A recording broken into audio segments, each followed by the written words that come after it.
സഹായം അയക്കുമാറാകട്ടെ. സിയോനിൽ നിന്നെ കാണുമാറാകട്ടെ. എനിക്ക് യഹോവ കഷ്ടകാലം എന്താണ് മാത്രമല്ല യാക്കോബിന്റെ ദൈവം നാമം നമ്മെ ഉയർത്തും. വിശുദ്ധ മണ്ണിൽ നമുക്ക് എന്താണ് സഹായം അവൻ അയക്കുന്നു. സിയോനിൽ നിന്ന് അവൻ നമ്മെ കാണുന്നു. ദൈവത്തിൻ്റെ പീഠങ്ങളായ കല്ലിനെ കുറിച്ച് ഇവിടെ നമ്മൾ കാണുന്നുണ്ട്. പിന്നെ പകൽസമയം ഇവിടെ ഒന്നാം ഭാഗങ്ങൾ വായിക്കുമ്പോൾ യഹോവ കഷ്ടകാലത്തിന് കൂത്രം നൽകുമാറാകട്ടെ.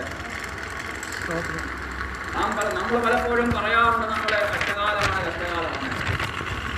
പക്ഷേ എന്താണ് ഈ കഷ്ടകാലം എന്ന് പറയുന്നത്?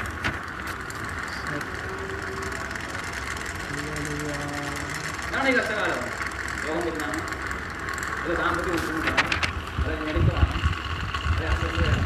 എന്താ കഷ്ടകാലം? ഇവിടെ കഷ്ടകാലം എന്ന് പറയുന്നത് നമ്മുടെ ദേവന്മാരും പറയുമ്പോൾ കഷ്ടകാലം എന്ന് പറയുന്നത് എന്താണ്? എല്ലാവരും തള്ളപ്പെട്ട് ത്യജിക്കപ്പെട്ട് ആരാലും നമുക്ക് സഹായമില്ലാതായി പോകുന്ന അവസ്ഥയാണ് കഷ്ടകാലം. എല്ലാവരും നമ്മുടെ ചുറ്റുവട്ടത്തുണ്ട്. സ്വന്തക്കാരുണ്ട്, ബന്ധുക്കാരുണ്ട്, ചർച്ചക്കാരുണ്ട്, എല്ലാവരും നമ്മുടെ ചുറ്റുവട്ടമുണ്ട്. പക്ഷെ അവരാൽ നമുക്ക് എന്താണ് സഹായം നമുക്ക് ലഭിക്കുന്നില്ല. അങ്ങനെയുള്ള അവസ്ഥയാണ് കഷ്ടകാലം എന്ന് അതിൽ പറയുന്നത്. നമ്മുടെ മാതാപിതാക്കന്മാരുടെ സഹോദരന്മാരുടെ എല്ലാവരും നമ്മുടെ ചുറ്റുപാടും ഉണ്ടായിട്ട് നമുക്കൊരു സഹായമായിട്ട് ആരും ഇല്ലാതായി പോകുന്നതാണ് ഏറ്റവും വലിയ കഷ്ടകാലം. ദേവസ്വം പഠിച്ചു കഴിഞ്ഞാൽ ആ പുസ്തകത്തോട്ട് വെളിപ്പാട് വരെ ഈ കഷ്ടകാലം ഉണ്ട് അല്ലേ? വെളിപ്പാട് പുസ്തകം യോഹന്നാണ് പത്മത്തിൽ കിടക്കുന്നു. എല്ലാവരും ഉണ്ട്, പക്ഷേ തന്നെ സഹായിക്കാൻ ആരുമില്ല. പക്ഷേ അവിടെ എന്താണ് ദൈവം ഇറങ്ങി വന്നത് എനിക്ക് വേണ്ടി മറുപടി കൊടുത്തു. ദൈവം സംസാരിച്ചു, തന്റെ കഷ്ടകാലവും മടക്കി വരുത്തി. ഇവിടെ സങ്കീർത്തനം 77-ാം അധ്യായം പറയാൻ പറ്റുന്നത്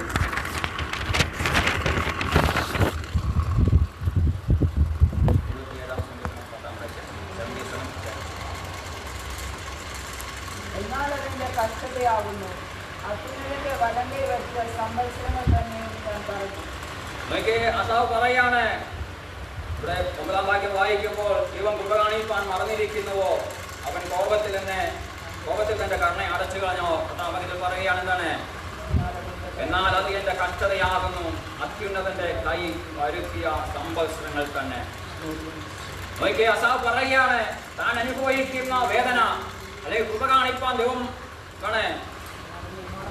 മറഞ്ഞിരിക്കുന്നത്, അല്ലെങ്കിൽ കോപത്തിൽ തന്റെ കരുണ അടച്ചു കളഞ്ഞിരിക്കുന്നത്. കാരണം ദൈവം അവിടെ പറയാണ്, അസാവ് പറയാണ് തനിക്ക് സഹായം ലഭിക്കാതെ പോകുന്നതിന് കാരണം താൻ പറയാണ് എന്താണ്? ദൈവം അത്യുന്നതന്റെ വലം കൈ വരുത്തിയ സംവത്സരങ്ങൾ, അത്യുന്നത കൈ വരുത്തിയതാണെന്നാണ് താൻ പറയുന്നത്. ഇവിടെ ദൈവം നമുക്ക് സഹായമായിട്ടില്ലെങ്കിൽ ആരൊക്കെ നമുക്ക് സഹായിപ്പാൻ ചുറ്റുപാടുണ്ടെന്ന് പറഞ്ഞാലും ദൈവം അവരെ കൊണ്ട് ചെയ്യിപ്പിക്കുന്നതിൽ സ്തോത്രം അവർക്കൊന്നും ചെയ്യുവാൻ കഴിയത്തില്ല. സ്തോത്രം നമ്മുടെ ജീവിതത്തിൽ ദൈവത്തെ നാം അറിഞ്ഞു കഴിഞ്ഞാൽ നമ്മുടെ കൂടെ ആരുമില്ലെങ്കിലും ദൈവം ആരെയെങ്കിലും ഒക്കെ ദൈവം ഒരുക്കും. സ്തോത്രം.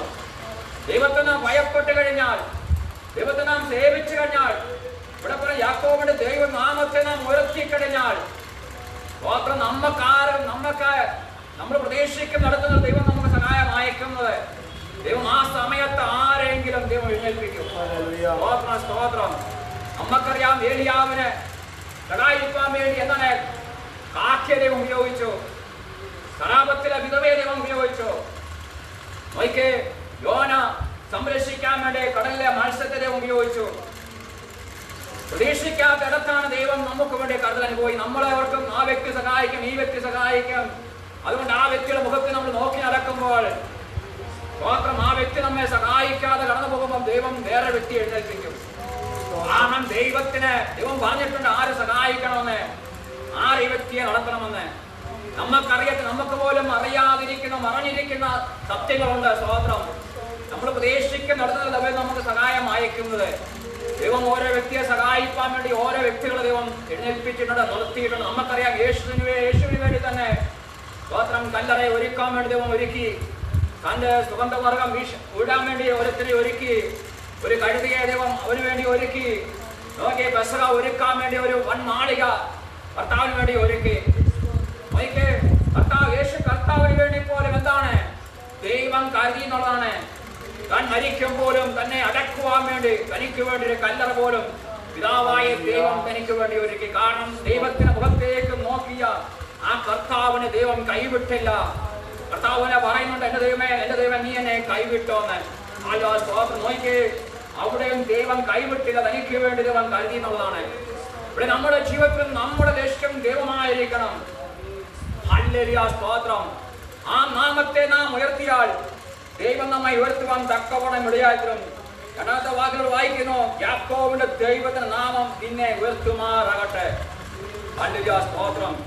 യാക്കോബിന്റെ ദൈവനാമം നമ്മെ ഉയർത്തുമാറാകട്ടെ. നമുക്കറിയാം, യാക്കോബ് അപ്പനാലും അമ്മയാലും രചിക്കപ്പെട്ട പ്രദേശത്തെ കടന്നു പോകുമ്പോൾ ഒരിക്കൽ ആരും സഹായമില്ലാത്തിടത്ത് ദൈവമാന് പ്രത്യക്ഷനായി അവരോട് പറഞ്ഞു, യാക്കോബേ നീ ഭയപ്പെടേണ്ട, നീ കിടന്നുറങ്ങുന്ന ദേശം നിനക്ക് ഞാൻ നിന്റെ സന്തതിക്കും അവകാശമായി തരും. സ്തോത്രം. നോക്കി, യാക്കോബിന് വേണ്ടി ഇറങ്ങി വന്ന് പ്രത്യക്ഷനായ ദൈവം, സ്തോത്രം, ആ ദൈവം തന്നെ മാനിക്കുവാൻ തക്കവണ്ണം ഇടയായിരുന്നു.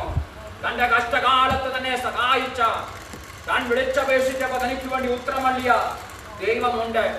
ഇന്ന് പകസ്മയം പരിശുദ്ധമാവ് പറയുന്ന ഒരു കാര്യമുണ്ട്. സ്തോത്രം. നിന്റെ കഷ്ടകാലത്ത് നീ ദൈവത്തിന്റെ മുഖത്തേക്ക് നോക്കിക്കഴിഞ്ഞാൽ, നീ ദൈവത്തിന്റെ നാമത്തെ ഉയർത്തിക്കഴിഞ്ഞാൽ, ആ നാമം നിന്നെ ഉയർത്തുവാൻ തക്കവണ്ണം ഇടയായിത്തീരും. നമുക്ക് വായിക്കാം. എക്സോഡസ് 20-ാം അധ്യായം എഴുതാൻ പറ്റും. പുറപ്പാട് 20.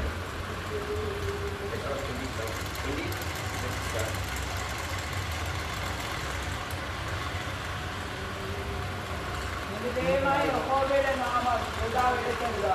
തന്റെ നാമം വൃഥാവെടുക്കുന്നതിനെ യഹോവ ശിക്ഷിക്കാതെ വിടുകയില്ല. നിന്റെ ദൈവമായ യഹോവയുടെ നാമത്തെ വൃഥാ എടുക്കരുത്. നാമത്തെ വൃഥാ എടുക്കുന്നവരെ ശിക്ഷിക്കാതെ വിടുകയില്ല. അതിന്റെ പുറപ്പാട് 23-13 വാക്യം വായിക്കുമ്പോൾ എഴുതിയിട്ടുണ്ട്, നമ്മുടെ നാമത്തെ ദുഷിക്കുന്നവരെന്നാണ് മരണശിക്ഷ അനുഭവിക്കും. ദൈവത്തിന്റെ നാമത്തെ നാം വൃഥാ നമ്മുടെ നാവിന്മേൽ എടുക്കരുത്. അത് മാത്രമല്ല, ലേവ്യപുസ്തകം 24:16 വായിക്കുമ്പോൾ അന്യ ദൈവങ്ങളുടെ നാമവും നമ്മളെ അതിലും നാവിന്മേൽ എടുക്കുന്ന അവിടെ എഴുതി വെച്ചിട്ടുണ്ട്. സ്തോത്രം. നമ്മുടെ ദൈവത്തെ സേവിപ്പാൻ ഇറങ്ങിത്തിരിച്ചവർ അന്യ ദൈവങ്ങളുടെ നാമത്തെ നമ്മുടെ നാവ് കൊണ്ട് ഉയർത്തുവാനോ പറയുവാനോ ഇടവരുത്. നമ്മുടെ നാവിന്മേൽ ദൈവത്തിന്റെ നാമമല്ലാതെ വേറെ നാമം ഉണ്ടാകരുത്. 90-ാം സങ്കീർത്തനം 14-ാം വാക്യം വായിക്കുമ്പോൾ എന്റെ നാമത്തെ അറിഞ്ഞാൽ, 94-14 വാക്യം, 91 verse 14. എന്റെ നാമത്തെ അറിഞ്ഞിട്ട്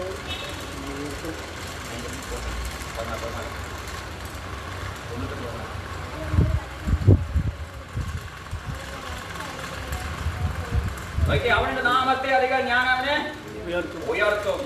അപ്പോൾ യഹോവയുടെ നാമത്തെ നാം അറിഞ്ഞു കഴിഞ്ഞാൽ ആ നാമം നമ്മെ ഉയർത്തുവാൻ തക്കവണ്ണം ഇടയായിത്തീരും.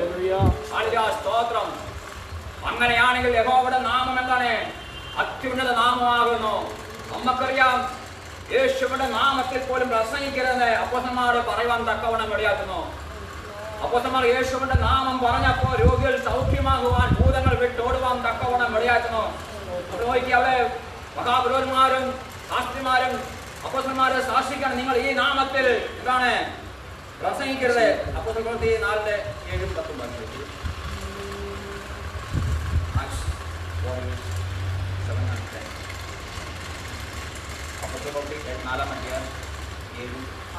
അവരെ നടുവിൽ നിർത്തി, ഏത് ശക്തി കൊണ്ടോ ഏത് നാമത്തിലോ നിങ്ങൾ ഇത് ചെയ്തു എന്ന് ചോദിച്ചു. നിങ്ങൾ ക്രൂശിച്ചവനും ദൈവം മരിച്ചവരിൽ നിന്ന് ഉയർത്തിച്ചവനുമായി നസറേയനായ യേശുക്രിസ്തുവിന്റെ നാമത്തിൽ തന്നെ ഇവൻ സൗഖ്യമുള്ളവനായി നിങ്ങളുടെ മുമ്പിൽ നിൽക്കുന്നുവെന്ന് നിങ്ങൾ എല്ലാവരും വിശ്വാസനമൊക്കെയും അറിഞ്ഞുകൊള്ളു. ഏത് ശക്തി കൊണ്ടോ ഏത് നാമത്തിലോ നിങ്ങൾ ഇത് ചെയ്തോ. പത്രോസ് പറയുകയാണ്, നിങ്ങൾ ക്രൂശിച്ചവനോ മരിച്ചവനോ ഉയർപ്പിച്ചവനുമായ നസറേയനായ യേശുക്രിസ്തുവിന്റെ നാമത്തിൽ ഞങ്ങൾ ഇത് ചെയ്തു. പത്രോസിനും അപ്പോസ്തലന്മാർക്കും പറയാനുള്ളത് സ്വന്തം കഴിവോ സ്വന്തം ശക്തിയോ ഒന്നുമല്ല. കർത്താവ് യേശു ക്രിസ്തുവിന്റെ നാമത്തിലുള്ള ശക്തിയാലാണ് എന്താണ് ഗുണന്താ സൗഖ്യമായത്. നോക്കി, യേശു ക്രിസ്തുവിന്റെ നാമം നാം പറയുമ്പോൾ തന്നെ നമ്മൾ സൗഖ്യമാകുവാൻ, നമ്മളെ ബാധിക്കുന്ന ബാധകൾ വിട്ടോടുവാൻ തക്കവണ്ണം ഇടവരും. സ്തോത്രം. അതുകൊണ്ട് 4-ാം അധ്യായം 12-ാം വാക്യത്തിൽ പറയുന്നത്, മറ്റൊരു രക്ഷയില്ല, രക്ഷിക്കപ്പെടുവാൻ ആകാശത്തിലെ മനുഷ്യനിൽ നൽകപ്പെട്ട ഒരു നാമമില്ല. നമുക്ക് രക്ഷപ്പെടുവാൻ ആകാശത്തിരിക്കുന്ന മണ്ണുകളിൽ നൽകപ്പെട്ട വേറെ നാമമില്ല. അങ്ങനെയാണ് നാമം നമ്മെ ഉയർത്തുവാൻ തക്കവണ്ണം ഇടവരും. നമ്മെ രക്ഷപ്പെടണമെങ്കിൽ ഈ നാമത്തെ നാം ഉയർത്തിയാൽ മതി. ഈ നാമം നമ്മുടെ നാവിനെ ഒഴിഞ്ഞു പോകാതെ അവന് മഹത്വം കരേറ്റി വന്നെങ്കിൽ നമ്മുടെ ജീവിതത്തിൽ നമ്മൾ അനുഗ്രഹിക്കപ്പെടുവാൻ തക്കവണ്ണം ഇടയായി തീരും. ഹല്ലേലൂയ, സ്തോത്രം. അങ്ങനെയാണെങ്കിൽ പ്രിയപ്പെട്ടവരെ, സ്തോത്രം. കർത്താവ് യേശു ക്രിസ്തു പിതാവായ ദൈവത്തിന്റെ നാമത്തെ ഉയർത്തിയത് കൊണ്ട് നമ്മൾ വായിക്കുന്ന വാക്യമുണ്ട്, സ്തോത്രം. അവനെ പാതാളത്തിലേക്ക് വിട്ട് കൊടുത്തില്ല. അപ്പൊ 2:23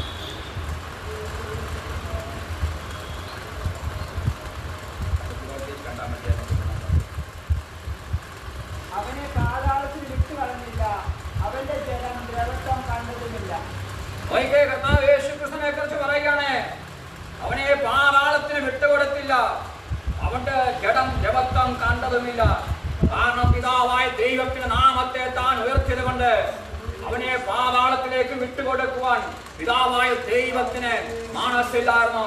നമ്മുടെ ജീവിതത്തിലും നാം ദൈവത്തിന്റെ നാമത്തെ ഉയർത്തിയാൽ ലോകം ഒറ്റപ്പെട്ടു പോകുന്ന ഏത് സാഹചര്യത്തിലും നാം കഷ്ടത അനുഭവിക്കണം, പീഡ അനുഭവിക്കുമ്പോൾ, നമ്മളെ മറ്റുള്ള ഉപദ്രവിക്കുമ്പോഴും മാത്രം ദൈവം നമ്മെ ഏൽപ്പിച്ച ദൗത്യം ആ കർത്താവിന്റെ നാമത്തെ ഉയർത്തിക്കഴിഞ്ഞാൽ നോക്കിയ സ്തോത്രം, നമ്മെ ഒരിക്കലും പിതാവായ ദൈവം പാതാളത്തിന് മരണത്തിന് ഏൽപ്പിച്ചു കൊടുക്കത്തില്ല. നാം ക്ഷയിച്ചു പോകാൻ, നാം ദ്രവിച്ചു പോകുവാൻ, നാം നഷ്ടപ്പെട്ടു പോകുവാൻ സ്വർഗം നമ്മെ അനുവദിക്കത്തില്ല. അതുകൊണ്ടാണ് സംഘടനക്കാരൻ പറഞ്ഞ്, യാക്കോബിന്റെ ദൈവത്തിന്റെ നാമം നിന്നെ ഉയർത്തുവാൻ തക്കവണ്ണം ഇടയായിത്തീരും. തന്നെ ഉയർത്തിയ ദൈവം നമ്മെ ഉയർത്തുവാൻ തക്കവണ്ണം ഇടവരും. നാം ആരെയും ഉയർത്താൻ പോണ്ട, ദൈവത്തിന്റെ നാമത്തെ ഉയർത്തി കഴിഞ്ഞാൽ ദൈവം നമ്മെ ഉയർത്തുവാൻ ഇടയായിത്തീരും. നാം ഉയർത്തിയാൽ സ്തോത്രം, മറ്റുള്ള നമ്മെ ഉയർത്തിയാൽ സ്തോത്രം ഒരു പരിധി വരെ നമ്മളെ ഉയർത്തത്തുള്ളൂ. കുറച്ചു കഴിയുമ്പോൾ നമ്മെ വലിച്ച് താഴിടും. എന്നാൽ ദൈവം നമ്മെ ഉയർത്തി കഴിഞ്ഞാൽ, ദൈവം നമ്മെ മാനിച്ചു കഴിഞ്ഞാൽ, ദൈവം നമ്മെ അനുഗ്രഹിച്ചു കഴിഞ്ഞാൽ ആർക്കും നമ്മെ തകർക്കുവാൻ കഴിയത്തില്ല, ആർക്കും നമ്മെ ഇല്ലാതാക്കി തീർക്കാൻ കഴിയത്തില്ല, ആർക്കും നമ്മെ വലിച്ച് താഴെയിടുവാൻ കഴിയത്തില്ല. യേശുവിനെ എന്താണ് അവരെ ക്രൂശിന്മേൽ ഉയർത്തി. പിതാവായ ദൈവം എന്താണ് എല്ലാ നാമത്തിനും മേലായ നാമം കൊടുത്ത് അവനെ ഉയർത്തുവാൻ തക്കവണ്ണം ഇടവന്നു. സ്തോത്രം. ശാപിക്കപ്പെട്ട ശാപഗ്രസ്തമായ യേശുവിനെ അവർ ഉയർത്തിയപ്പോൾ, ഇന്ന് ആ പാത്രമായ സ്തോത്രം അവരെ യേശുവിനെ കണ്ടപ്പോൾ ദൈവം ആ കർത്താവ് യേശുവിനെ സകല നാമത്തിനും മേലായ നാമം നൽകി അവനെ ഉയർത്തിയെങ്കിൽ പ്രിയമുള്ളവരെ, മറ്റുള്ള നമ്മെ നോക്കി ശപിക്കുമ്പോൾ, മറ്റേ നമ്മളെ നോക്കി ഇല്ലായ്മ അതുവിധം പറയുമ്പോൾ, അതുവിധം കണ്ട് നാം ഭയപ്പെട്ട് ഭാരപ്പെട്ടു പോലെ നമ്മെ ഉയർത്തുന്ന ഒരു ദൈവം നമുക്ക് വേണ്ടിയുണ്ട്. അതുകൊണ്ടാണ് നാം അവന്റെ ബലമുള്ള കൈക്കീഴ് താണിരുന്നാൽ അവൻ നമ്മെ തക്ക സമയത്ത് ഉയർത്തുവാൻ യേശുക്രിസ്തുവിനെ തക്ക സമയത്ത് ഉയർത്തി മാനിച്ച ദൈവം ഇന്ന് മനുഷ്യനെ നമ്മയും തക്ക സമയത്ത് ഉയർത്തി മാനിക്കുവാൻ തക്കവണ്ണം ഇടയായിത്തീരും. അവസാന വാക്യം പറയാണ്, എന്താണ്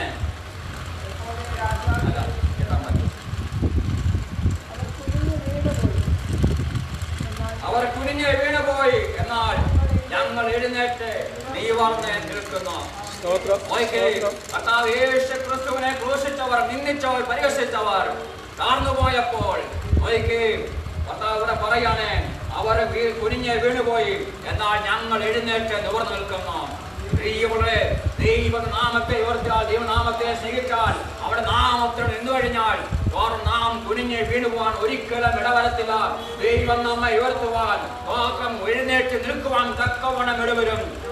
നീതിമാൻ നിലം പരിചയ യാഗത്തിൽ മനസ്സിൽ എഴുതിയിരിക്കുമ്പോൾ വീണാലും അവൻ നിലം പരിചയായി പോകത്തില്ല. കാരണം ദൈവമാണ് എഴുന്നേൽപ്പിക്കും. നമ്മുടെ ജീവിതത്തിൽ വീഴ്ചകളുണ്ടാവും, പാളിച്ചകളുണ്ടാവും. എന്നാലും സ്തോത്രം, സ്വർഗീയ ദൈവത്തെ നാം സ്നേഹിച്ചു കഴിഞ്ഞാൽ, മാനിച്ചു കഴിഞ്ഞാൽ, അവൻ നാമത്തെ ഉയർത്തി കഴിഞ്ഞാൽ വീണ ഇടത്തുനം ദൈവം നമ്മെ ഉയർത്തി അവൻ നമ്മെ നിർത്തുവാൻ തക്കവണ്ണം ശക്തനായ ദൈവമാം ഈ പകർഷമേ. അതുകൊണ്ട് നമുക്ക് യാക്കോബിന്റെ ദൈവത്തെ നാമത്തെ ഉയർത്താം. യാക്കോബിനെ ഉയർത്തി മാനിച്ച ദൈവം നമ്മെ ഉയർത്തി മാനിപ്പാൻ തക്കവണ്ണം ശക്തനായ ദൈവമാം. ഈ വചനങ്ങളാ ദൈവം നമ്മളെ അനുഗ്രഹിക്കുന്നു. ഇന്ന് കൊടുക്കുന്നു. ഇപ്പോൾ കൂടി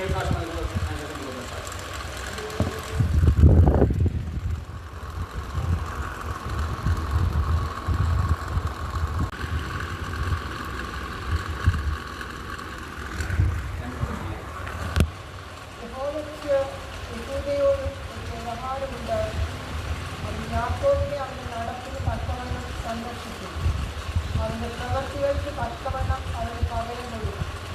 അവൻ ഗർഭത്തിൽ വെച്ച് അവൻ്റെ സഹോദരൻ്റെ കുതിരാൽ പിടിച്ചു. തന്റെ പുരുഷപ്രായത്തിൽ ദൈവത്തോട് പൊരുതി. അവൻ ദൂതനോട് പൊരുതി ജയിച്ചു. അവൻ കരഞ്ഞ് അവനോട് അപേക്ഷിച്ചു. അവൻ ഗദേലിൽ വെച്ച് അവനെ കണ്ടെത്തി. അവിടെ വെച്ച് അവൻ നമ്മോട് സംസാരിച്ചു. യഹോവ സൈന്യത്തിന്റെ ദൈവമാണ്.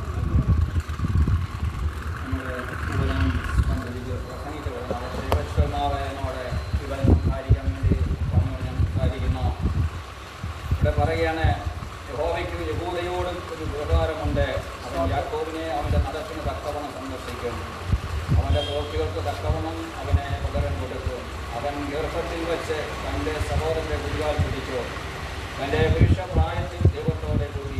അവൻ ദൂതനോട് കൂടി ജയിച്ചു. അവൻ കരഞ്ഞ് അവനോട് അപേക്ഷിച്ചു. അവൻ വെളിയിൽ വെച്ച് അവനെ കണ്ടെത്തി. അവൻ നമ്മോട് സംസാരിച്ചു. നമ്മളെ വായിക്ക് പരിശുദ്ധന്മാരോട് സംസാരിച്ച വചനം, യാക്കോബ് ഒരു സാധാരണ വ്യക്തിയല്ല. തനിക്ക് എങ്ങനെയും ജയിക്കണമെന്നുള്ള ഒരു ആഗ്രഹം തൻ്റെ മനസ്സിൽ കടന്നുപോയി. നോക്കിയ തൻ്റെ ഗർഭം മുതൽ താനൊരു പോരാട്ട വീരനായിട്ടാണ് ഹോശേയ പ്രവാചകനോട് വിശദീകരിക്കുന്നത്. തൻ്റെ അമ്മയുടെ കൂടെ നമുക്കറിയാം, തൻ്റെ പിള്ളകൾ തുള്ളിയപ്പോൾ തൻ്റെ അമ്മ എന്താണ് ദിവസങ്ങളിൽ തന്നെ ആലോചന ചോദിച്ചു. എന്താണ് അതിനെ കാരണം നമ്മൾ വായിക്കുന്നത് ഉൽപ്പത്തി പുസ്തകം 25-ാം അധ്യായത്തിൽ 22-23 വരെ വായിച്ചു. 25-22-23. അവരുടെ ശിശുക്കൾ തമ്മിൽ കിട്ടിയപ്പോൾ അവൾ, ഇങ്ങനെയായാൽ ഞാൻ എന്തിനു ജീവിക്കുന്നുവെന്നോ പറഞ്ഞു യഹോവയോട് ചോദിക്കാൻ പോയി. യഹോവ അവളോട്, 2 ജാതികൾ നിന്റെ ഗർഭത്തിലുണ്ട്. 2 വംശങ്ങൾ നിന്റെ ഉദരത്തിൽ നിന്ന് തന്നെ തിരിയും. ഒരു വംശം മറ്റേ വംശത്തിനും ശക്തിപ്പെടും. മൂത്തവൻ ഇളയവനെ സേവിക്കും എന്നറിയിച്ചു. ദൈവീയ വാഗ്ദത്തം കുഞ്ഞുങ്ങൾ അമ്മയുടെ ഉദരത്തിൽ കടക്കുമ്പോൾ തന്നെ എൻ്റെ മാതാവ് കേൾക്കുവാൻ തക്കവണ്ണം ഇടയായി തീർന്നു. ഒരിക്കൽ യാക്കോബിനെ കുറിച്ച് നമ്മൾ ഇവിടെ ഹോശേയ വായിക്കുന്നത്, താൻ ഒരു പോരാട്ട വീര്യമുള്ള വ്യക്തിയായിരുന്നു. തനിക്ക് എങ്ങനെയും ജയിക്കണം, തനിക്ക് എങ്ങനെയും മുന്നിൽ വരണം എന്നുള്ള ചിന്തയോടെ താൻ അമ്മയുടെ ഉദരത്തിൽ കടക്കുമ്പോൾ തന്നെ പ്രവർത്തിക്കുക. തൻ്റെ മേൽ ദൈവീയ വാഗ്ദത്തമുണ്ട്. മൂത്തവൻ ഇതാണ് ഇളയവനെ സേവിക്കും. കാരണം ഇളയവൻ മൂത്തവനേക്കാൾ വലിയവനാകും. കാരണം എൻ്റെ ചിന്തയിൽ അവനെ അമ്മയുടെ ഉദരത്തിൽ കടക്കുമ്പോൾ തന്നെ ഈ ശബ്ദം കേട്ട് കാണുമായിരിക്കും. അതുകൊണ്ട് അവിടെ തൊട്ട് തന്നെ താൻ പോരാട്ടം മുന്നിൽ വരണം, വാഗ്ദത്തം തനിക്ക് പ്രാപിക്കണം എന്നുള്ള ചിന്ത. നമ്മുടെ ജീവിതത്തിൽ നമ്മൾ അനേക വാഗ്ദത്തം കേട്ടിട്ടുണ്ടല്ലേ? എന്നാൽ ആ വാഗ്ദത്തം നമ്മുടെ ജീവിതത്തിൽ ഇപ്പോൾ നടക്കണമെന്നൊക്കെ നമ്മൾ ആഗ്രഹിക്കുന്നത്. എല്ലാത്തിനും ദൈവത്തിനൊരു സമയമുണ്ട്. ആ സമയത്ത് മാത്രം നടക്കത്തുള്ളൂ. നമുക്കറിയാം, യാക്കോബ് തന്റെ സഹോദരന്റെ കുതികാൽ പിടിച്ച് മുന്നിൽ വരാൻ വേണ്ടി അവിടെ നടന്നില്ല. രണ്ടാമതാണ് എന്താണ്, പായസം കൊടുത്ത് ജ്യേഷ്ഠാവകാശം കൈവശമാക്കാൻ വേണ്ടി അവിടെയും പരാജയപ്പെട്ടു. പിന്നെ തന്റെ അമ്മ ഉപദേശങ്ങളൊക്കെ പറഞ്ഞു കൊടുത്ത് കൈവശമാക്കാൻ വേണ്ടി അതും പരാജയപ്പെട്ട് മാറിപ്പോയി. നമ്മുടെ ജീവിതത്തിൽ വാഗ്ദത്തം പ്രാപിക്കണം എന്നുണ്ടെങ്കിൽ നമ്മൾ കുറുക്ക് വഴി ഒന്നും നേടേണ്ട കാര്യമില്ല, നോക്കേണ്ട കാര്യമില്ല. അമ്മ കുറുക്ക് വഴി പറഞ്ഞു കൊടുത്ത് എന്താണ്, പിന്നെ അത് കുടുക്കായിട്ട് മാറി. പിന്നെ അത് കഷ്ടതയും ഞെരുക്കവും ഭാരമായിട്ട് മാറി. നമ്മുടെ ഒരു വാഗ്ദത്തം ഉണ്ടെങ്കിൽ നാം ഒരിക്കലും ഒരു കുറുക്ക് വഴിയോ അല്ലെങ്കിൽ എളുപ്പ വഴിയോ നോക്കേണ്ട കാര്യങ്ങൾ. ദൈവത്തിന് സമയമാകുമ്പോൾ ദൈവം അത് നിവർത്തിപ്പാൻ തക്കവണ്ണം ശക്തനായ ദൈവമാണ്. നോക്കിയേ, പത്രോസിന്റെ ജീവിതത്തിലായാലും നമ്മൾ നോക്കിയേ, പത്രോസ് ഒറ്റപ്പെട്ടു പോയി. കർത്താവേ, നീ ആകുന്നുവെങ്കിൽ വെള്ളത്തിന് മീ നടക്കാൻ എന്നെ പറയണമേ, കൽപ്പിക്കണമെന്ന് പറഞ്ഞു. പത്രോസ് എടുത്തിയാടി ഒറ്റ നാട്ടപ്പ.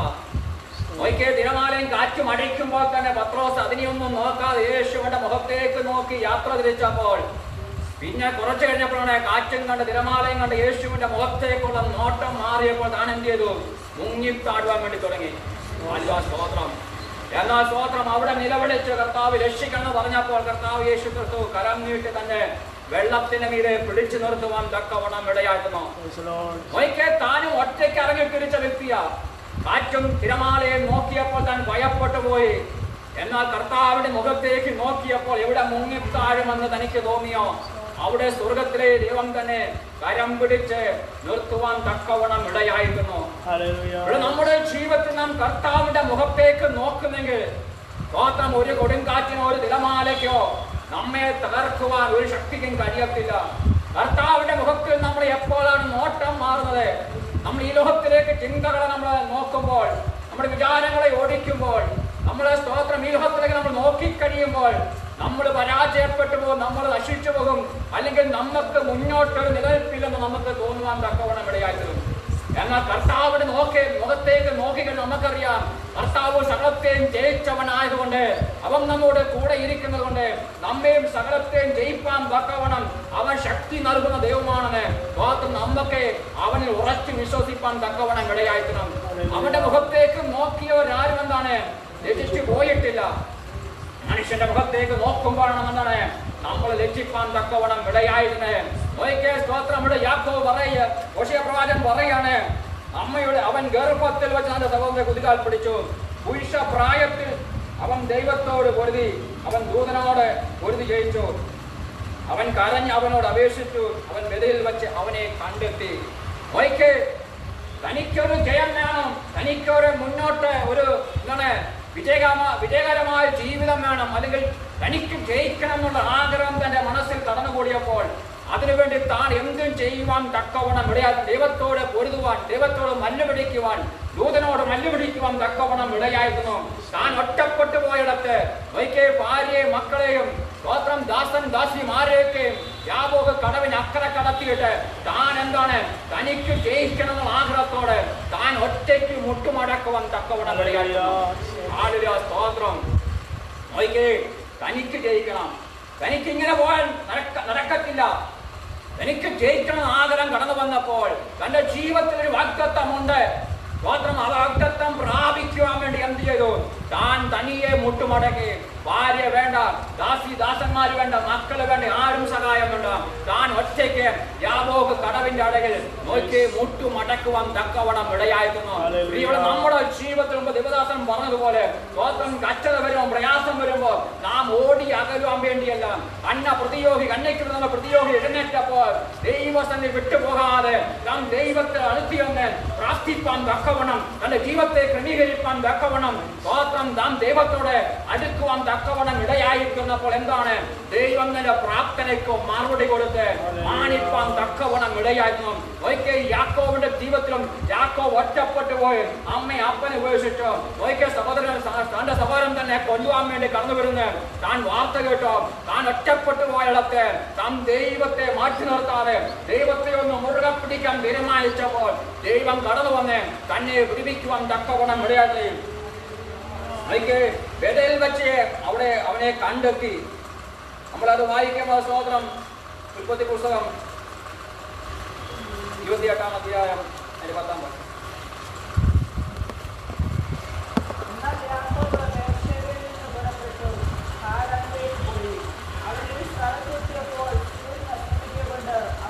വാക്യം. അവൻ ആ സ്ഥലത്തെ കല്ലുകളിലൊന്നെടുത്ത് തലയണയായി വെച്ചു അവിടെ കിടന്നിറങ്ങി. അവനൊരു സ്വപ്നം കണ്ടു. ഇതാ ഭൂമിയിൽ വെച്ചിരിക്കുന്ന ഒരു ഗോവണി, അതിന്റെ തല സ്വർഗ്ഗത്തോളം എത്തിയിരുന്നു. ദൈവത്തിന്റെ ദൂതന്മാർ അതിനെ കൂടി കയറുകയും അതിനെ യഹോവ നിന്നു അരുളി ചെയ്തത്. അവൻ ആ സ്ഥലത്തിന് ബെഥേലിൽ പേർ വിളിച്ചു. ആ പട്ടണത്തിൽ യേശുവിനായിരുന്നു. യാക്കോബ് ദർശനം കണ്ട ഇടത്തിന് എന്താണ് ബെഥേൽ എന്ന് പേര് വിളിച്ചു. അതിന്റെ പേര് നേരത്തെ എന്തായിരുന്നു? ലൂസ് എന്നാണ്. ലൂസ് എന്ന വാക്കിന്റെ അർത്ഥം എന്ന് പറഞ്ഞാല് ബദാം വൃക്ഷം എന്നാണ്. നമുക്കറിയാം ബദാം വൃക്ഷത്തെ കുറിച്ച് യിരെമ്യാ പ്രവാചകന്റെ പുസ്തകം 1-ാം അധ്യായം 11-ാം വാക്യത്തിൽ പറയുന്നത് വായിച്ച്. യിരെമ്യാ പ്രവാചക പുസ്തകം 1-ാം അധ്യായം 11-ാം വാക്യം.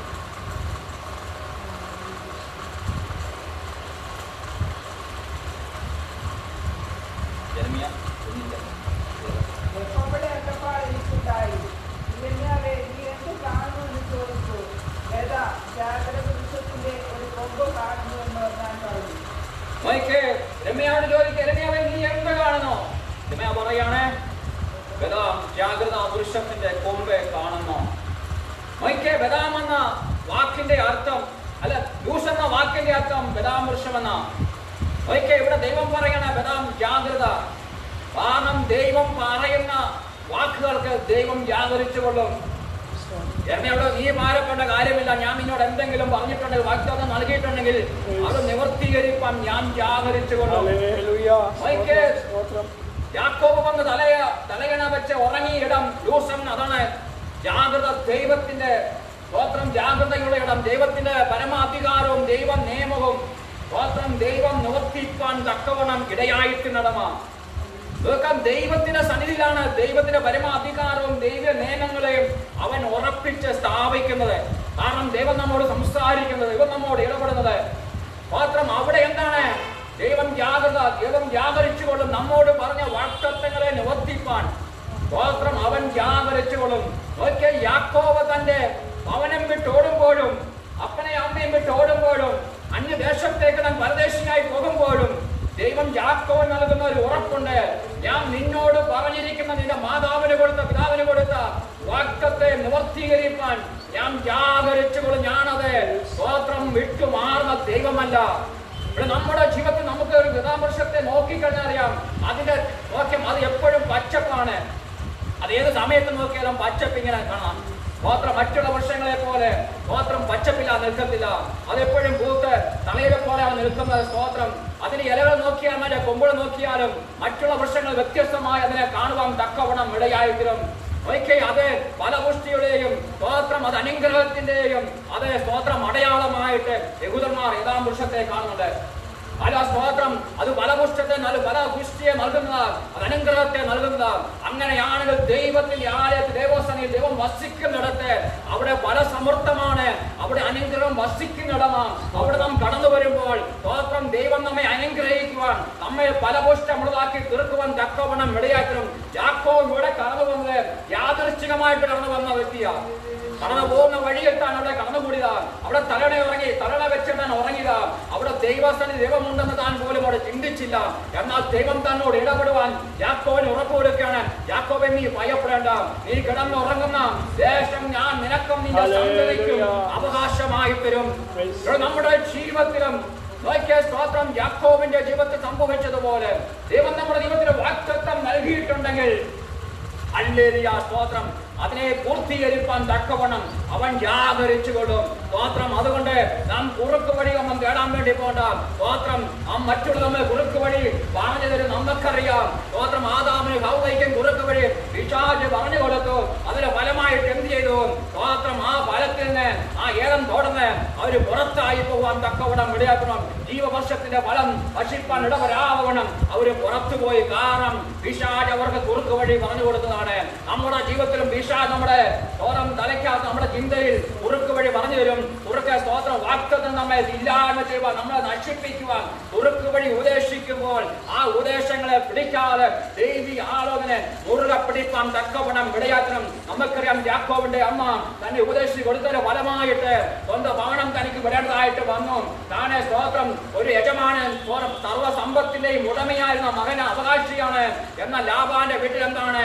ഒരു ആട്ടിടന് വേലക്കാരനായി ഒരു ദാസനായി വേല ചെയ്യേണ്ടതായിട്ട് വന്നു. നോക്കിയേ, യജമാനൻ ഇപ്പം ദാസനായിട്ട് വേല ചെയ്യുക. ഹല്ലേലൂയ സ്തോത്രം. കാരണം എന്താണ്? തെറ്റായ ഉപദേശം തെറ്റായ വഴിയിലേക്ക് നടക്കുമ്പോൾ നമ്മുടെ ജീവിതത്തെ എന്താണ് താഴേക്ക് കൊണ്ടുപോകാൻ തക്കവണ്ണം ഇടയായിത്തീരും. അങ്ങനെയാണെങ്കിൽ പരിശുദ്ധാത്മാവ് പറയുന്നൊരു കാര്യമുണ്ട്. നിങ്ങൾ തെറ്റായ വഴിയിലേക്ക് ഉപദേശം നടത്താൻ പോകുന്ന ചിന്തന് ഒഴിഞ്ഞു മാറി ദൈവത്തിന്റെ പാതവടെ മുട്ടുമടക്കുമ്പോൾ, ദൈവത്തിന്റെ മുഖത്തേക്ക് നോക്കുമ്പോൾ ദൈവം തന്റെ ആലോചനയാൽ അവൻ നിന്നെ നയിക്കപ്പെടുവാൻ സ്തോത്രം ദൈവത്തിന്റെ യഥാർത്ഥ വഴിയിലേക്ക് കൊണ്ടുവരുവാൻ തക്കവണ്ണം ഇടയായിത്തീരും. യാക്കോബിനെ മടക്കിക്കൊണ്ട് വരുമ്പോഴും സ്തോത്രം യാക്കോബ് യേശാവിനെ പേടിച്ച് സ്തോത്രം മുന്നോട്ടുള്ള ജീവിതത്തെ ഓർത്ത് അവൻ ഭാരപ്പെട്ട് ദൈവത്തിന്റെ പാതകളെ മുട്ടുമടക്കി ദൈവത്തോട് മല്ല് വിളിച്ചു, ദൂതനോട് മല്ല് വിളിച്ചു. യാക്കോബ് സ്തോത്രം ദൈവം പറയുകയാണ്, സ്തോത്രം നിന്റെ പേരിനി യാക്കോബ് എന്നല്ല, സ്തോത്രം നീ ഇസ്രായേലായി ദൈവീയ വാഗ്ദത്തം നിറവേറ്റിപ്പാൻ തക്കവണ്ണം ഇടയാക്കണം. തന്റെ സ്ഥിതിക്ക് വ്യത്യാസം വന്നു, തന്റെ അവസ്ഥയ്ക്ക് വ്യത്യാസം വന്നു, തന്നെ കൊല്ലുമെന്ന് താൻ ഭയപ്പെട്ടു പോയ സഹോദരന് അവസ്ഥയ്ക്ക് വ്യത്യാസം വന്നു, തന്റെ മാതാവിനും പിതാവിനും അവസ്ഥയ്ക്ക് വ്യത്യാസം വന്നു, തന്റെ ഭവനത്തിന് വ്യത്യാസം വന്നു. നമ്മുടെ ജീവിതത്തിൽ നാം വാഗ്ദത്തങ്ങളെ മുറുകെ പിടിക്കുക. സ്തോത്രം അതിനുവേണ്ടി നാം എന്തും ചെയ്യണം. നാം ദൈവപാതകൾ മുട്ടുമടക്കണം, ഉപസിക്കണം, പ്രാർത്ഥിക്കണം, ദൈവത്തോടെ പറ്റി നിൽക്കുവാൻ തക്കവണ്ണം ഇടയാക്കണം. വാഗ്ദത്തം ഉണ്ടെന്ന് പറഞ്ഞിട്ട് യാക്കോബ് ഓടിപ്പോയില്ല.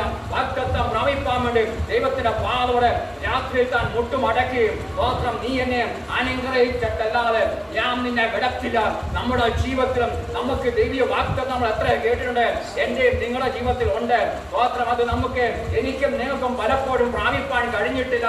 ഞാനും നിങ്ങളും പലപ്പോഴും ക്ഷീണിച്ച് മടുത്ത് നമ്മളൊക്കെയും സ്തോത്രം ഭാരപ്പെട്ട് പ്രയാസപ്പെട്ട് പോകുന്ന അവസ്ഥയാണ്. എന്നാൽ പരിശുദ്ധാത്മാവ് പറയുക, ഇങ്ങനെ നടക്കത്തില്ല. ദൈവത്തിന്റെ പാതോടെ മുട്ടുമടക്കണം, ദൈവത്തിന്റെ പാതോടെ സമയത്ത് ചെലവഴിക്കണം, ദൈവത്തോട് അടുത്തിരിക്കണം. സ്തോത്രം ദൈവീയ വാഗ്ദത്തങ്ങൾക്ക് വേണ്ടി നാം മുറുകെ പിടിച്ച് അതിനു വേണ്ടി പ്രാർത്ഥിക്കണം. യേശു പറഞ്ഞൊരു കാര്യമുണ്ട്, എന്റെ നിന്ന് കേട്ട പിതാവിന്റെ വാക്കിനായി നിങ്ങൾ കാത്തിരിക്കണം. അങ്ങനെ കാത്തിരിക്കണമേ അത്യുന്നത ശക്തി വ്യാപരിക്കപ്പെടുവാൻ തക്കവണ്ണം ഇടവന്നു, അവിടെ മേൽ വാഗ്ദത്തം പ്രാപിപ്പാൻ ഇടവന്നു. ഇന്ന് പറഞ്ഞ പരിശുദ്ധാത്മാവ് പറയുന്നൊരു കാര്യമുണ്ട്, നിങ്ങൾ അതിനായി കാത്തിരിക്കണം, അതിനായി പ്രാർത്ഥിക്കണം, അതിനായി ഉപവസിക്കണം. ദൈവത്തിന്റെ പാതവിടെ നിങ്ങൾ അതിനായി സമയം ചെലവഴിക്കണം. യാക്കോബിനെ കുറിച്ച് പറയുക, അവൻ ഗർഭത്തിൽ തന്നെ സഹോദരന്റെ കുതികാൽ പിടിച്ചു, ദൈവത്തോട് പുരുഷ പ്രായത്തിൽ ദൈവത്തോട് പൊരുതിയും ദൂതനോട് പൊരുതിയും അവൻ ബെഥേലിൽ വെച്ച് അവനെ കണ്ടു. അവന് അതല്ല അവനോട് കരഞ്ഞപേക്ഷിച്ചോ. നമ്മളെ കരയേണ്ട ഇടത്ത് നമ്മൾ കരയണം. മനുഷ്യൻ മുമ്പാകെയല്ല നമുക്ക് അറിയേണ്ടത്, മനുഷ്യൻ മുമ്പാകെ നാം അപേക്ഷ വെക്കേണ്ടത്. ദൈവസന്നിധിയിൽ കരയുവാൻ തക്കവണ്ണം വിടയാക്കണം. ദൈവസന്നിധിയിൽ കരയുമ്പോൾ അവൻ നമ്മുടെ പ്രാർത്ഥന കേൾക്കും. തന്റെ ദാസിന് മുമ്പിൽ അവൻ കരഞ്ഞില്ല, ഭാര്യയുടെ മുമ്പിൽ താൻ കരഞ്ഞില്ല, മക്കളുടെ മുമ്പിൽ കരഞ്ഞില്ല. താൻ തന്റെ ഭാരമായിട്ട് എവിടെ ചെയ്യുന്നു? ദൈവത്തിന്റെ പാതോടെ മുട്ടുമടക്കി ദൈവത്തോട് കരഞ്ഞ് അപേക്ഷിച്ചു. നോക്കി അന്ന് രാത്രി തന്നെ ദൈവം തന്നെ ഇടപെടുവാൻ, ദൈവം തന്നെ ശക്തീകരിക്കുവാൻ, ദൈവം തന്നെ ബലപ്പെടുത്തുവാൻ തക്കവണ്ണം ഇടവന്നു. നമ്മുടെ ജീവിതത്തിലും പ്രിയമുള്ളവരെ നാം ദൈവത്തിന്റെ പാതോടെ മുട്ടുമടക്കി കരയുവാൻ സ്വന്തം സമയത്ത് ചെലവഴിക്കുന്നുവെങ്കിൽ അവൻ നമ്മോട് സംസാരിക്കുവാൻ, അവൻ നമ്മെ ശക്തീകരിക്കുവാൻ, അവൻ നമ്മെ ബലപ്പെടുത്തുവാൻ തക്കവണ്ണം ഇടവരും. ഇവിടെ യാക്കോബിനെ കുറിച്ച് പറയാം. യാക്കോബ് ഒരു സാധാരണ വ്യക്തിയല്ല, അവന് പോരാട്ട വീര്യമുള്ള സ്വന്തം വാഗ്ദത്തം പ്രാപിപ്പാൻ വേണ്ടി തന്നോട് തന്റെ മാതാവിനോട് സംസാരിച്ച വാഗ്ദത്തിന് വേണ്ടി താൻ ദൈവത്തിന്റെ പാതോടെ മുട്ടുമടക്കിയെങ്കിൽ നമ്മുടെ ജീവിതത്തെയും അതിനായി ഏൽപ്പിച്ചു കൊടുക്കാം. ഈ വചനങ്ങളാൽ ദൈവം നമ്മളെ അനുഗ്രഹിക്കുവാണ് പറഞ്ഞത് ഇരുന്നു കൊള്ളുന്നു. അവിടെ നമ്മുടെ കോഴഞ്ചേരി വികാസത്തോടെ ദിവസത്തോടെന്ന് പറഞ്ഞിട്ടുണ്ട്. അതെ, വണ്ടിക്ക് കൊടുക്കാന്ന് പറഞ്ഞു. കോഴഞ്ചേരി വരെ വേണം, കോഴഞ്ചേരി വന്നിട്ട് നമുക്ക് കൊണ്ടുപോകും. കോഴഞ്ചേരി വരെ വണ്ടിക്ക് കൊടുക്കാം. വണ്ടിക്ക് അതിന് വികാരം തരും. ലാസ്റ്റ് എപ്പോൾ കഴിഞ്ഞ് കണക്കൂട്ടി പെട്ടെന്ന് പറഞ്ഞാൽ പനല്ലോ പിന്നീട് പ്രശ്നം കൊണ്ടുപോകും. അപ്പോൾ എങ്ങനെയാണ് നാട് വേണം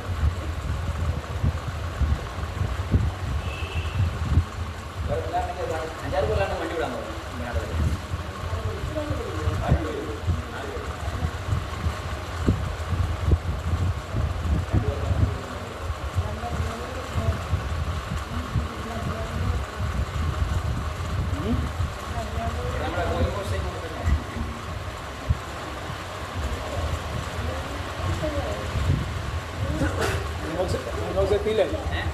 എത്തിയില്ലേ? കോമേഴ്സിൽ ഓടിക്കൂട്ടാ. പഴയ ആളൊന്നുമല്ല, പുതിയ ആൾ നല്ല ചൂടനാ. അതിനെ കോയിൻ ബോക്സ് അറിയാം. കോയിൻ ബോക്സുകാരൊക്കെ പൊതുവും പിന്നെ കൺവെൻഷനൊക്കെ പറഞ്ഞായിരുന്നു, ഞങ്ങൾ കേട്ടു. ചച്ചക്കോൾ ഞങ്ങൾ അല്ലെങ്കിലും ഞങ്ങൾ ചച്ചക്കോളാണ്. എജിപാസ് നേരത്തെ വർഷങ്ങൾ 20 വർഷമായിട്ട് അറിയാം.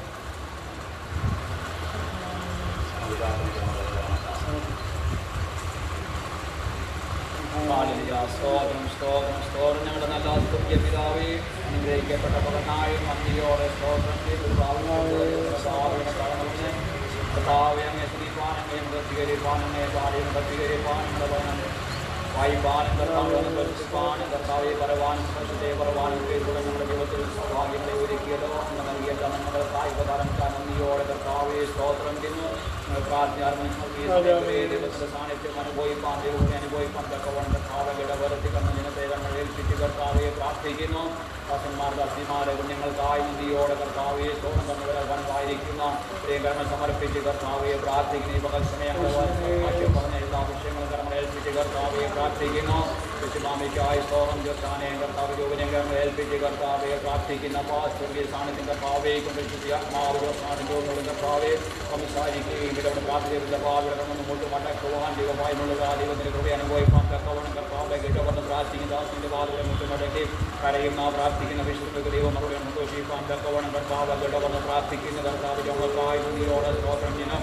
തിങ്കളാഴ്ച കർത്താവിന് കടന്നു പോകാൻ തക്കവണ്ണം കർത്താവ് കിടവർത്തിക്കുന്ന നടക്കപ്പെടുവാൻ കർത്താവ് കിടവർത്തി കടന്നു പോയി എല്ലാത്തിൻ്റെ സാന്നിധ്യം അനുഭവിക്കാം ദൈവം അനുഭവിക്കാൻ തക്കവണ്ണം കർത്താവിനെ സഹായിക്കണം. ജോലിയിലൊക്കെ ഇതിൻ്റെ കർത്താവെ കൂടെ നമുക്ക് ഭംഗിയായി ചെയ്യുവാൻ തക്കവണ്ണം കർത്താവിനെ ബലപ്പെടുത്തും. പ്രാർത്ഥിക്കുന്ന പ്രവീണായി നന്ദിയോടെ കർത്താവെ സുഖമായി ഒന്നിച്ച് വസിക്കാനുള്ള സാഹചര്യം കർത്താവ് ഒരുക്കിയോടെ കർത്താവുമായി ആരാധിക്കാൻ കൊടുക്കാൻ തക്കവണ്ണം കർത്താവ് കിഴവന്ന പ്രാർത്ഥിക്കും അവരെ സഹായിക്കണം. കർത്താവിനെ കർമ്മലേൽപ്പിച്ച് കർത്താവെ പ്രാർത്ഥന കുടുംബത്തേക്കും ഏൽപ്പിച്ച് കർത്താവെ പ്രാർത്ഥിക്കുന്ന സ്വീകരിക്കാൻ നന്ദിയോടെ കർത്താവെ സ്തോത്രം ദീപകർഷണങ്ങളുമായി ഒന്നിച്ച് പാതുകളും മുട്ടുമടക്കുവാൻ തക്കവണ്ണം ഇടവർക്ക് ദൈവത്തിന്റെ കൃപയ്ക്കായി നന്ദിയോടെ കർത്താവെ ശ്രമദാസിന് വേണ്ടി കർത്താവെ പ്രോത്സാഹനം സംസാരിക്കുകയും മുട്ട് മടക്കുവാൻ കുടുംബമായി ഒന്നിച്ച് ആരാധിക്കാൻ കർത്താവ് ഗഡവർന്ന് പ്രാർത്ഥിക്കുന്ന കർത്താവെ പകർച്ചമയം കർത്താവ് ഏൽപ്പിച്ച് കർത്താവെ പ്രാർത്ഥിക്കണം. കേൾപ്പിച്ച വാക്കുകൾ ഞങ്ങൾ യുദ്ധ കർത്താവ് നിവർത്തിക്കാൻ കർത്താവ് നമ്മൾ ജാഗരിക്കുമെന്ന് വലിയ കർത്താവ് എഴുതിയിരിക്കുന്നു. ഞങ്ങൾക്ക് വേണ്ടി ജാഗരിക്കണം. ഒരു ദൈവമുണ്ട് കർത്താവ് നന്ദിയോടെ കർത്താവെ സ്തോത്രം നന്ദിക്ക് വേണ്ടി കർത്താവെ പ്രാർത്ഥിക്കും കർത്താവെ പകർച്ചമയം പിന്നെ കത്തിത്തീരണം ബലപ്പെടുന്ന കർത്താവ് ബലത്തിനായി ആരും നന്ദിയോടെ കർത്താവെ സ്വന്തം ദൈവമായുള്ള കുഞ്ഞുങ്ങളായി മുട്ട് മടക്കുവാൻ തക്കവണ്ണം കർത്താവ് ഗഡവർന്ന് പ്രാർത്ഥിക്കും കർത്താവെ അതിക്കായി നന്ദിയോടെ കർത്താവെ പ്രാർത്ഥിക്കുന്ന വർഷങ്ങൾ പരീക്ഷകളാക്കുവാൻ പെടുവാൻ കർത്താവ് ഇടപെട്ടൊരു കാര്യം പ്രയാസം കടന്നു വരാതെ പരീക്ഷകളെ ഭംഗിയായിടുവാൻ തെക്കോടെ സഹായ ജീവിത കർത്താവെ കർമ്മേൽപ്പിച്ച് കർത്താവെ പ്രാർത്ഥന മാർഗോടെ പാത്രവാൻ തക്കോണത്തും ഇടപെട്ട് പ്രാർത്ഥിക്കുന്നത് വിദ്യാഭ്യാസനം യോഗ്യമുള്ളവളായി കർത്തമുന്നതോട്ട് യാത്ര ചെയ്യുവാൻ തക്കവണ്ണം നമ്മെ ഇടപെടുത്താൻ പ്രാർത്ഥിക്കുന്ന ദൈവമായുള്ള വൈദ്യങ്ങളായി വളരെപ്പെടുവാൻ നമ്മെ സഹായിക്കണം. ഭവനത്തിൽ ഏൽപ്പിക്കും കർത്താവിനെ സഹോദരിയും കർത്താവ് കുടുംബമായി ഏൽപ്പിച്ച് കർത്താവെ പ്രാർത്ഥിക്കുവാനുള്ള പ്രയാസങ്ങൾ ദൈവകൃപയാണ് സന്തോഷിപ്പാൻ തക്കവണ്ണം ഒറ്റപ്പെടും കർത്താവ് ഇടപെട്ട് മുഖത്തേക്ക് നോക്കി ദൈവവാക്യങ്ങളെ അവകാശം പ്രാപിച്ചെടുക്കുവാൻ തക്കവണ്ണം കർത്താവ് ഇടപെട്ട് പ്രാർത്ഥിക്കണം. വേണ്ടി കർത്താവെ പ്രാർത്ഥിക്കുമ്പോൾ ഒന്നി ജീവിതത്തെ ശ്രദ്ധിപ്പാൻ സ്വീകരിക്കാൻ സഹായിക്കുക. നമ്മുടെ ജീവിതത്തിലും അനുഗ്രഹമായ കർത്താവെ ഒരു വർഷക്കാലം അതിനെ പഠിപ്പാൻ തക്കണം. കർത്താവ് മറക്കണം. അവിടെ ദൈവമാണ് ദൈവത്വം കർത്താവ് ഗഡവൻ പ്രാർത്ഥിക്കും ദൈവദാസനന്ദിയോടെ കർത്താവെ സുദാസിക്കാൻ നന്ദിയോടെ ഒരു പ്രാവശ്യം ഒന്നി ദൈവത്തെ ശ്രദ്ധിപ്പാൻ ദൈവത്തെ ഭക്തീകരിപ്പാൻ ദാസ്യനെ ബലപ്പെടുത്തുക. നമ്മുടെ കഥാസോടെ കേൾക്കുന്ന ആലോചനയ്ക്കാൻ നന്ദിയോടെ കർത്താവെ സ്തോത്രം ചെയ്ത് കർത്താവെ നമ്മുടെ ജീവിതത്തിൽ കർത്താവ് ദൈവത്തെ മുറുകെ പിടിച്ച് നമ്മുടെ നാമത്തെ ഓർക്കുവാൻ കർത്താവ് ഇടവർഗ പ്രാർത്ഥി ഞങ്ങളെ ദൈവകൃപയ്ക്കാൻ നന്ദിയോടെ കർത്താവെ സ്തോത്രം ദൈവദാസനെ കർത്താവ് ഏൽപ്പിച്ച് കൃത്യമായ മാനസികമായി ഭാരത പ്രയാസം വിട്ടുവെച്ച് കർത്താവ് ഘോഷനെ മറവിൽ മറച്ചനേർന്ന പ്രാർത്ഥി കർത്താവ് ഈ പകർച്ചമയം ഇവിടെ അർപ്പിച്ച സ്തോത്രദശ നന്ദിയോടെ കർത്താവെ സ്വന്തം നീട്ടി എല്ലാവർക്കും ബലപ്പെടുത്തി കർത്താവ് ഇരട്ടി കുറുവലം കൊടുത്ത മാണിക്ക് അനുഗ്രഹം പ്രാർത്ഥിക്കുന്നത് മനസ്സിലായിരിക്കും. സഹോദരിമാർ കുഞ്ഞുങ്ങൾക്കായി നന്ദിയോടെ കർത്താവെ സ്വന്തം എല്ലാവരും ഘോഷത്തെ മറവിൽ മറക്കണം. കർത്തവാടുകളും ദൃഷ്ടി വെക്കും കർത്താവ് കിടപെടാതെ മാറിൽ മറച്ച് ബലത്തോടെ മാറുന്നതും ദൈവത്തെ സ്തുതിപ്പാൻ തക്കവണ്ണം കർത്താവ് ഇടവർത്തം കൊടുവാൻ കർത്താവ് ഇടപെടാതെ പിതാവിന്റെ അനുഗ്രഹിച്ച് മുദ്ര വെച്ച് കർത്താവെ പ്രാർത്ഥിക്കുന്ന ദൈവസഭയുടെ അനുഗ്രഹം